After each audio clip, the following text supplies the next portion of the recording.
Bonjour à tous, c'est Jean-Luc Haut sur sa chaîne YouTube. Aujourd'hui, nous allons parler de Poutine qui valide une nouvelle doctrine sur le recours à l'arme nucléaire. Le président russe Vladimir Poutine rencontre Evgeny Balitsky, qui est gouverneur installé par Moscou dans les parties de la région ukrainienne de Zaporizhzhia contrôlée par la Russie, dans le contexte du conflit russo-ukrainien au Kremlin à Moscou en Russie.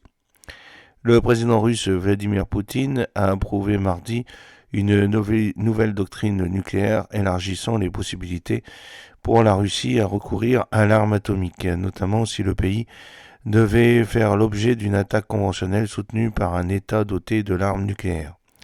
Le chef du Kremlin ayant dévoilé en septembre dernier cette mise à jour de la doctrine nucléaire russe, la présentant comme une réponse à un éventuel feu vert des Occidentaux à des frappes ukrainiennes en Russie à l'aide de leurs missiles.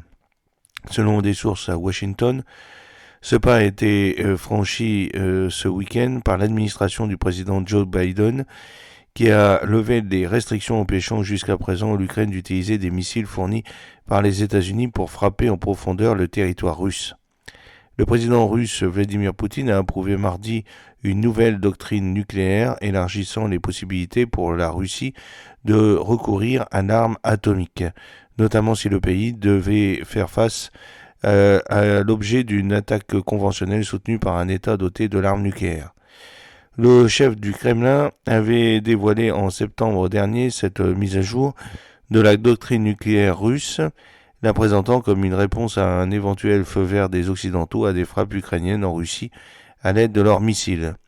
Selon des sources à Washington, ce pas a été franchi ce week-end par l'administration du président Joe Biden, qui a levé les restrictions empêchant jusqu'à présent l'Ukraine d'utiliser des missiles fournis par les États-Unis pour frapper en profondeur le territoire russe.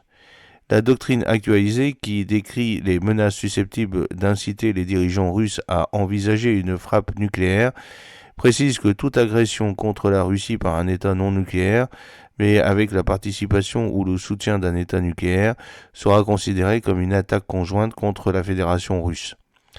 Elle indique également que toute agression contre la Russie par un État membre d'une coalition serait considérée par Moscou comme une agression de l'ensemble de la coalition. Moscou examinera la possibilité d'utiliser l'arme nucléaire en cas d'attaque massive à l'aide d'avions, de missiles ou de drones, est-il encore indiqué. Ce mardi marque les 1000 jours de la guerre en Ukraine. J'espère que cette petite vidéo vous a plu. N'oubliez pas de cliquer sur le pouce pour la promouvoir, de vous abonner si ce n'est pas encore fait, de partager cette vidéo sur vos réseaux sociaux. A très bientôt, fidèlement, Jean-Luc Haut.